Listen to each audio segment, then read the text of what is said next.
What do you think the biggest misconceptions about Singapore? That there's nothing interesting here, that it's a sterile environment, that it's modern buildings and nothing else, that there's no sense of humour. There are so many different views about Singapore, which, I particularly, the reason I started my little business 8.5 years ago was really to dispel that notion for visitors coming to Singapore, overseas visitors, because I felt they were only being shown those kinds of things, like... Yeah, people go to MBS. Yeah, exactly. MBS is very impressive, but it's not real Singapore. Yeah. And my whole sort of raison d'etre behind having a little business that I run is to show people the real Singapore and to show them that actually there's a lot of interesting stuff here. And I'm delighted to say that many people, when they write their very complimentary reviews of their tours, say, "Wow, I had no idea there was so much there.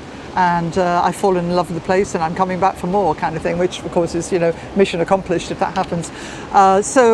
Showing them that we're a small island, we're a relatively young island, but an awful lot has happened here in that time, not least because we have people coming from all over the world populating the place, which makes it interesting. We've got Chinese culture, Malay culture, Indian culture, Eurasian culture, we've got all kinds of Peranakan culture, we've got lots of European influences from all over the world. And I think that makes it interesting. Yes, of course, we do plan the city very well, which is just as well because we're 6 million people living in 720 square kilometres. If we didn't plan it, it would be chaotic. But I think there are a lot of genuine things here, real things here, if you like. Basically, Raffles was very keen on town planning. I think he'd quite appreciate our Urban Redevelopment Authority these days, because that's what basically looks after all our urban planning these days.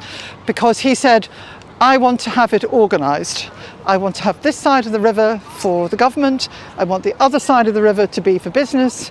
And over here you've got the European merchants and so forth, and the Malays are going to go over to what we call Kampong Glam these days. Yeah. And we have the Chinese and the Indians on the other side of the river because they can do business on the river." He liked it to be organised. And I think he would approve of Singapore's modern urban planning very much. Speaking of urban planning, yeah. So basically in a couple of months, here, exactly where we are walking, will be the track for Formula One. Absolutely. Which is freaking impressive. Yeah, the Anderson Bridge, you will see, it's always very clear. You see, which we're just about to walk over, is very, very clear in the race. Yep. Yeah. They will be flying over here at crazy speeds and so forth. Okay, someone says Singapore is sterile, Singapore is boring.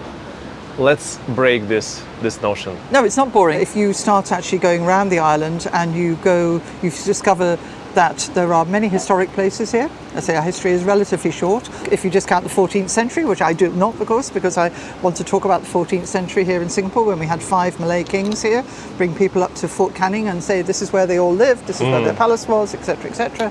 Oh, really? Yep. And this was on the trade route, from China to India and the Middle East and so on and so forth. Yeah. Oh, okay, I didn't realise that. Start going into those kind of things. Then you take people to interesting enclaves here in Singapore, like little neighbourhoods like Jutiat and Tiong Bahru, which are delightful.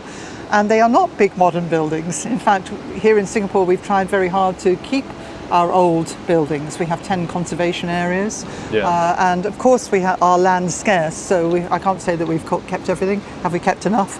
Well, that's a debate, but we have kept quite a lot, and we are now much more interested in trying to preserve and conserve our heritage. So there's a lot of interesting things to do here.